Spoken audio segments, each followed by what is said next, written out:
Baik, Assalamualaikum warahmatullahi wabarakatuh. Perkenalkan, nama saya Mirna Febriasari dengan NIM H0712411078.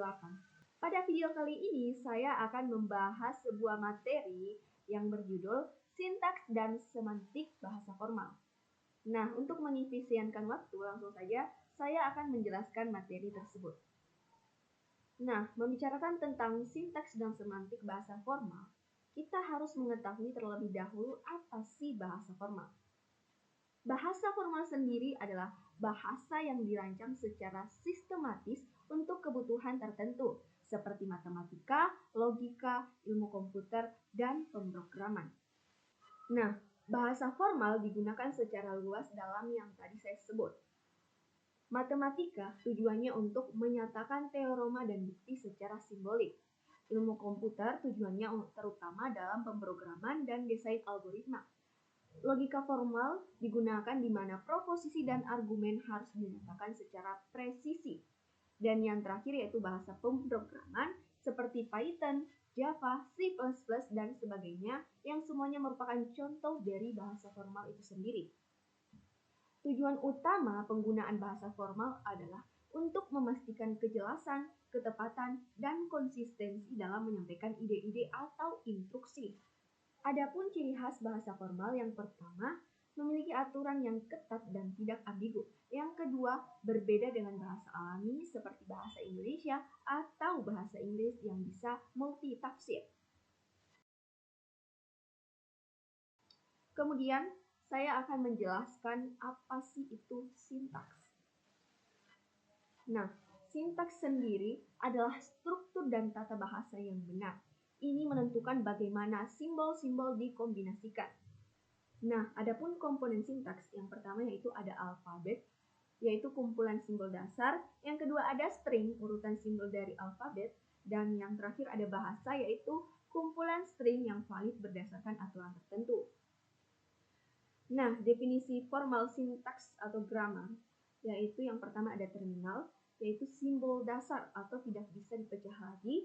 Yang kedua ada non-terminal, yaitu variabel sintaks yang akan digantikan dalam proses derivasi.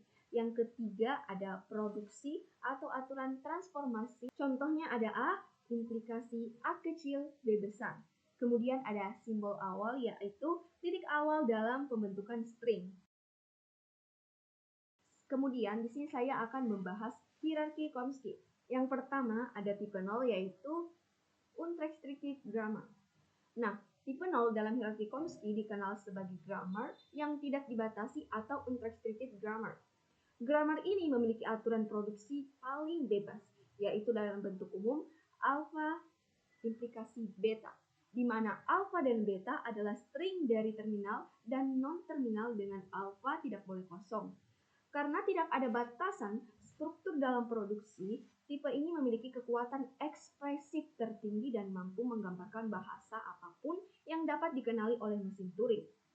Nah, bahasa yang dihasilkan disebut recursive enumerable language, yaitu bahasa yang dapat dikenali tetapi tidak selalu dapat diputuskan secara otomatis atau tidak semua input akan menghasilkan keputusan akhir. Oleh karena itu, tipe 0 sangat kuat, namun kompleksitas analisisnya sangat tinggi. Bahkan bisa melibatkan masalah yang tidak dapat diselesaikan secara algoritmik. Grammar ini tidak praktis untuk digunakan secara langsung dalam pengembangan bahasa pemrograman, tetapi penting dalam teori komputasi dan pembuktian matematis tentang batas-batas kemampuan mesin. Tipe 1 yaitu context sensitive grammar. Nah, grammar tipe 1 ini disebut context sensitive grammar karena aturan produksinya tergantung pada konteks dari simbol yang diubah. Kemudian tipe kedua yaitu dikenal sebagai context free grammar atau CFG karena produksinya dalam grammar ini tidak bergantung pada konteks. Kemudian ada tipe 3 yaitu regular grammar. Nah, grammar tipe 3 ini adalah tingkat paling dasar dalam hierarki Chomsky dan dikenal sebagai regular grammar. Kemudian ada pohon sintaks atau syntax tree. Nah, pohon sintaks adalah representasi visual dari struktur sintaksis sebuah string berdasarkan aturan grammar.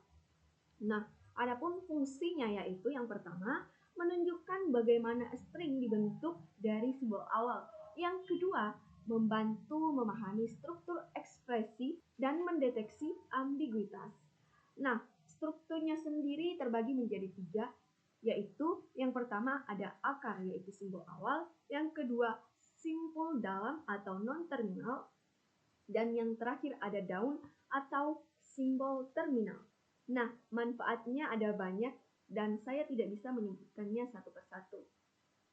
Namun, ada beberapa manfaatnya yaitu yang pertama, digunakan dalam kompilator, parser, dan analisis program. Yang kedua, membantu menghindari ambiguitas dalam grammar. Semantik formal dalam konteks bahasa formal adalah proses untuk memberikan makna yang pasti dan dapat diinterpretasikan secara logis terhadap ekspresi yang sudah valid secara sintaksis. Salah satu pendekatan paling dasar dan penting dalam semantik formal adalah logika proposisional.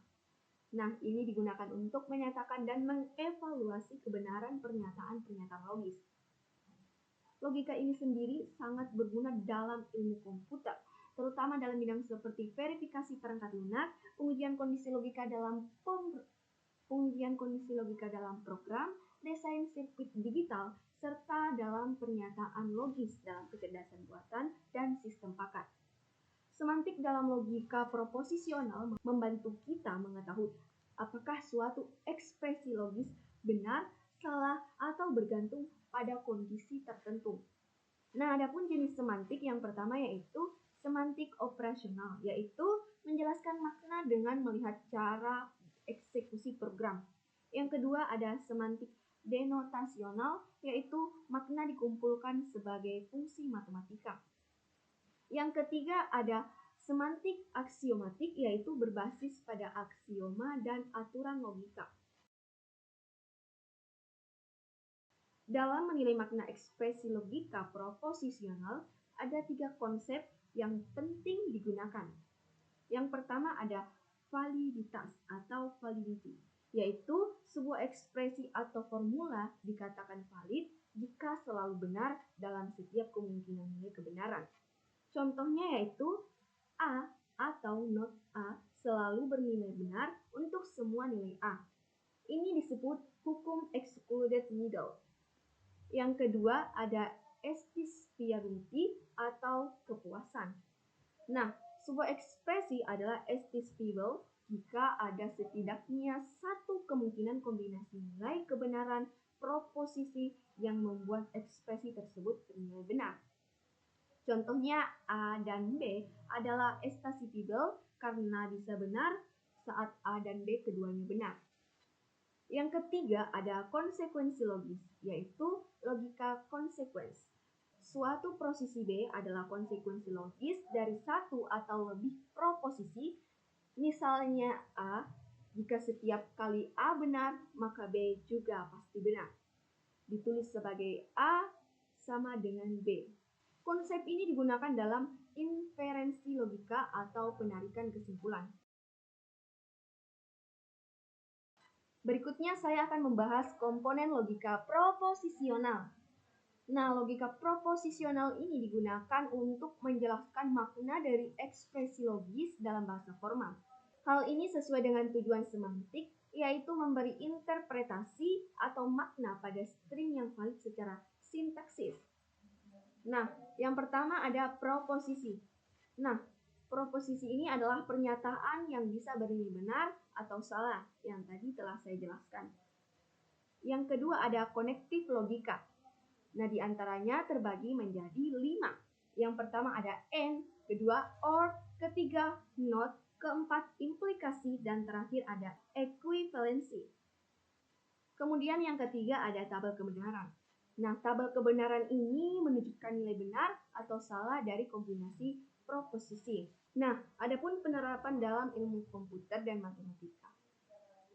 Dalam verifikasi perangkat lunak, hal ini digunakan untuk memastikan bahwa program memenuhi spesifikasi logis tertentu. Kedua, dalam desain sirkuit digital, digunakan untuk menyusun logika gerbang seperti and, or, not, dan lain-lain. Yang ketiga, dalam mesin inferensi AI digunakan untuk menarik kesimpulan dari fakta dan aturan. Dan berikutnya ada dalam sistem basis data digunakan untuk melakukan query logis menggunakan klausa and or not. Dan masih banyak lagi lainnya. Selanjutnya ada contoh penerapan yaitu validasi dan kompilasi. Nah, contoh penerapan validasi yaitu adalah proses untuk memeriksa apakah sebuah program sudah ditulis dengan benar dan tidak mengandung kesalahan sintaks maupun semantik. Ini adalah langkah awal dalam pengembangan software untuk mencegah terjadinya error saat program dijalankan. Yang kedua ada validasi sintaks, yaitu dilakukan dengan mengecek apakah struktur penulisan program sesuai dengan grammar dari bahasa program tersebut. Jika struktur salah, program tidak bisa dijalankan sama sekali. Berikutnya yaitu validasi semantik, yaitu bertugas memastikan bahwa makna dari program tersebut benar dan logis. Program bisa lolos dari pemeriksaan sintaks, tapi tetap gagal secara semantik. Kesalahan semantik dapat menyebabkan perilaku yang tidak diinginkan, bug atau bahkan kegagalan sistem. Tujuan dari validasi adalah untuk memastikan program tidak hanya terstruktur dengan baik, tetapi juga bermakna dan aman untuk dijalankan. Kemudian ada kompilasi, yaitu proses penerjemahan kode sumber atau source code yang ditulis dalam bahasa tingkat tinggi menjadi kode mesin atau kode antara atau intermediate code yang dapat dipahami dan dijalankan oleh komputer. Nah, tahapan dalam proses komplikasi yang melibatkan sintaks dan semantik yang pertama, analisis leksikal atau lexical analysis. Yang kedua ada analisis sintaksis, yang ketiga analisis semantik, yang keempat optimasi kode, yang kelima generasi kode. Peran sintaks dan semantik dalam komplikasi yaitu sintaks sendiri membantu membentuk struktur program agar dapat dianalisis dan diubah menjadi bentuk yang bisa dijalankan. Kemudian semantik menjamin bahwa setiap bagian dari program memberikan arti yang benar dan tidak menyebabkan kesalahan logika selama dijalankan. Nah, kesimpulan dari materi saya yaitu sintaks menentukan struktur penulisan dalam bahasa formal. Nah, kesimpulan dari materi saya sendiri yaitu sintaks ini menentukan struktur penulisan dalam bahasa formal, sedangkan semantik menentukan maknanya.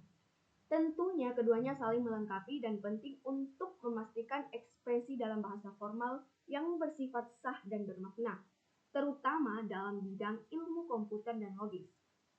Itulah tadi mengenai apa materi yang telah saya jelaskan. Semoga video ini dapat bermanfaat dan dapat memperluas wawasan Anda. Sekian, wabillahi taufik. Wassalamualaikum warahmatullahi wabarakatuh.